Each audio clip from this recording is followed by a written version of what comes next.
സ്നേഹം വല്ലാത്തൊരു മരം തന്നെ. ഇല വീണാലും കായ് വീണാലും ചില്ല വീണാലും മുളയ്ക്കും.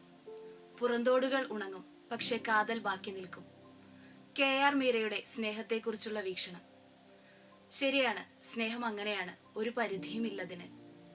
മറ്റുള്ളവരെ സ്നേഹിക്കുമ്പോൾ പരിധി വയ്ക്കാതെ സ്നേഹിക്കാൻ നമുക്കാകുമ്പോഴാണ് നമ്മുടെ സ്നേഹവും നിസ്വാർത്ഥമാകുന്നത്. സോഷ്യൽ മീഡിയയിൽ നമുക്ക് കിട്ടുന്ന ലൈക്കുകളിലും കമന്റുകളിലും നമ്മുടെ സ്നേഹം ഒരിക്കലും ഒതുങ്ങി നിൽക്കരുത്. ആ രീതിയിൽ സ്നേഹത്തെ നിർവചിക്കരുത്. നമ്മുടെ കട്ട ചങ്കായിട്ട് നമ്മുടെ ലൈഫിൽ കൂടെ നിൽക്കുന്ന പലരും ഉണ്ട്.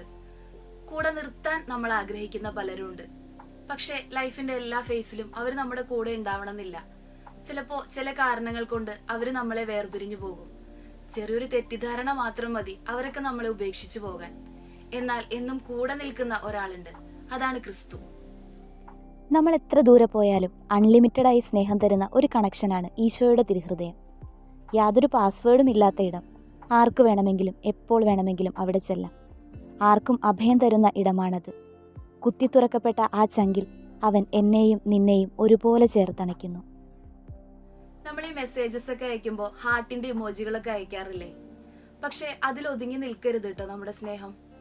തിരിച്ചു കിട്ടില്ലെന്ന് അറിഞ്ഞാലും തിരികെ കിട്ടില്ലെന്ന് ഉറപ്പുള്ളപ്പോഴും നമുക്കൊരാളെ സ്നേഹിക്കാൻ പറ്റാറുണ്ടോ? നമ്മുടെ ഹൃദയത്തെ നമുക്കൊന്ന് അപ്ഡേറ്റ് ചെയ്യാം. സ്വാർത്ഥതയും പകയും മത്സരബുദ്ധിയും ഒക്കെ നമ്മുടെ ഹൃദയത്തിന്റെ ഓൾഡ് വേർഷനാണ്. ഈശോയുടെ തിരുഹൃദയത്തിന്റെ ക്ഷമയും കരുണയും സ്നേഹവും ഒക്കെ ആവട്ടെ നമ്മുടെ ഹൃദയത്തിന്റെ ന്യൂ വേർഷൻ. ഒരിക്കൽ കൂടി എല്ലാവർക്കും തിരുഹൃദയ തിരുനാളിന്റെ മംഗളങ്ങൾ സ്നേഹപൂർവ്വം നേരുന്നു.